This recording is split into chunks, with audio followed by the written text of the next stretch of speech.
अवैध गौण खनिज उत्खनन आणि वाहतूक यावर नियंत्रण आणण्यासाठी महसूल प्रशासनाकडून निफाड तालुक्यात खडी व मातीची अवैधरित्या वाहतूक करणारी 4 वाहने अडवून त्यांच्यावर दंडात्मक कारवाई करण्यात आली आहे। महसूल विभागाने विशेष मोहीम हाती घेतली असून अनधिकृत खनिज वाहतूक करणारे चेतन भंडारी, नीरज चोरडिया, बाळासाहेब चौधरी यांच्यावर दंड ठोठावण्यात आले आहेत।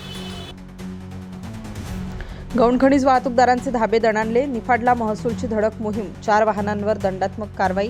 तालुक्यात अवैध गौण खनिज उत्खनन आणि वाहतूक यावर नियंत्रण आणण्यासाठी महसूल प्रशासनाकडून विशेष मोहीम राबवण्यात येत आहे। तहसीलदार विशाल नाईकवाडे यांच्या मार्गदर्शनाखाली पथकाने विविध परिसरात गस्त घालत वाहने तपासली असता यावेळी खडी व मातीची अवैधरित्या वाहतूक करणारी 4 वाहने अडवून त्यांच्यावर दंडात्मक कारवाई केली।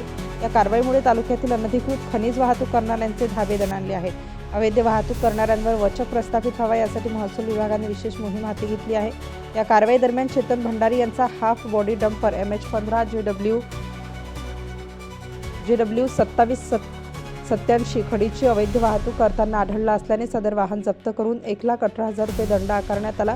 बाळासाहेब चौधरी यांचे वाहन चेसी नंबर M80 4488 35 31 87 22 हायवा मातीची परवानगी नसलेली वाहतूक करताना तपासणी दरम्यान उघड झाले तर वाहनावर 2,30,000 रुपये दंड ठोठावण्यात आला आहे।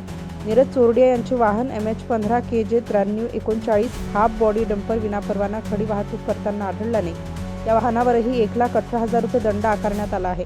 अब्बास सय्यद यांचे हाफ बॉडी डंपर MH05 4322 अवैध खनिज वाहतूक प्रकरणात ताब्यात घेऊन 1,18,000 रुपये दंड लावण्यात आला आहे।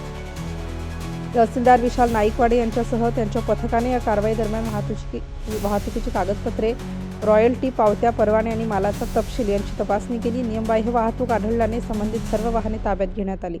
महसूल प्रशासनाने दिलेल्या माहितीनुसार तालुक्यात वाढत चाललेल्या अवैध खनिज वाहतूक प्रकरणांवर नियंत्रण मिळवणे हे या मोहिमेचे प्रमुख उद्दिष्ट आहे। अवैधरित्या खनिज उत्खननामुळे शासनाच्या महसुलाचे नुकसान तर होतेच, पण पर्यावरणावरही नकारात्मक परिणाम होत असल्याकडे प्रशासनाचे लक्ष वेधले जात आहे। कारवाईत सहभागी पथकामध्ये तहसीलदार विशाल नाईकवाडे, जयंत लिलके, मंडळ अधिकारी ज्ञानेश्वर केसरे, अश्विनी भोसले, तलाठी अमोल चव्हाण, राहुल अहिरे, दीपक पवार, राहुल भांगरे आदींचा समावेश आहे। महसूल विभागाने पुढील काळातही अशा प्रकारच्या मोहिमा सातत्याने राबवण्याचा निर्धार व्यक्त केला आहे। तालुक्यात अवैध उत्खनन करणाऱ्यांना कोणीही सूट दिली जाणार नसून नियमांचे पालन करूनच खनिज वाहतूक करण्याचे आवाहन प्रशासनाने केले आहे। स्टार न्यूजसाठी जाकीर शेख, नाशिक।